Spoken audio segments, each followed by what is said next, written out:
আসসালামু আলাইকুম, কি অবস্থা সবার?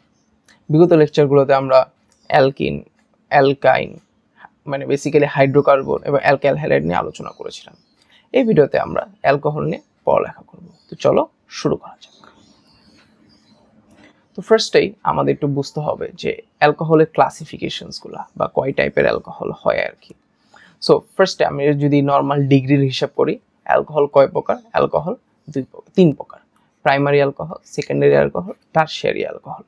সেটা কি দেখো, যদি একটা আর থাকে, এই পাশে একটা এইচ, এই পাশে একটা এইচ, একটা আর থাকে, সেটাকে আমরা বলতেছি হলো প্রাইমারি অ্যালকোহল। যদি দুটা আর থাকে তাহলে সেটাকে আমরা বলতেছি হলো প্রায় 2 ডিগ্রি অ্যালকোহল। আর যদি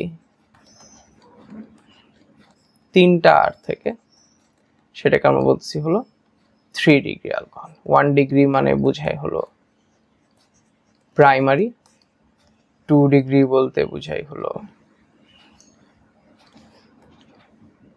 সেকেন্ডারি, আর 3 ডিগ্রি বলতে বোঝায় হলো টারশিয়ারি অ্যালকোহল। এছাড়া আরেক ধরনের অ্যালকোহলের ক্লাসিফিকেশন হয়, সেটা হলো OH সংখ্যার ভিত্তিতে। OH সংখ্যার ভিত্তিতে সেটা কি দেখো, ফার্স্ট এটাকে মনোহাইড্রিক অ্যালকোহল, মানে কি কয়টা OH থাকবে? একটা OH থাকবে। ধরো লিখলাম CH3CH2OH। এটা কি এটা একটা মনোহাইড্রিক অ্যালকোহল। এটা কি একটা মনোহাইড্রিক অ্যালকোহল। ডাইহাইড্রিক অ্যালকোহলের এক্সাম্পল কি? দুইটা থাকবে OH। সো এভাবে আমি যদি একটা অ্যালকোহল লিখি, এটা কি একটা ডাইহাইড্রিক অ্যালকোহল, কারণ কি এখানে কয়টা আছে OH? দুইটা আছে। ক্লিয়ার? এবার আসো ট্রাইহাইড্রিক অ্যালকোহল, বুঝাই যাচ্ছে তিনটা হবে। So CH3CH2।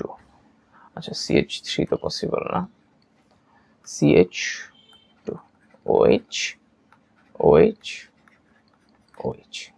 এখন কোনটার নাম কি আমরা একটু যদি লিখি, এটা কি ছিল? এটা ছিল ইথানল। এটা কি? এটা হলো ethylene glycol. Ethylene glycol. Clear? আর এটা কি? এটা আমাদের অনেক পরিচিত একটা যৌগ, গ্লিসারল। এটার নাম কি? গ্লিসারল। গ্লিসারল। ক্লিয়ার? বা গ্লিসারিন, যেটাই বলি না। ওকে, তো আজকে এটুকুই। সবাইকে ধন্যবাদ। আসসালামু আলাইকুম।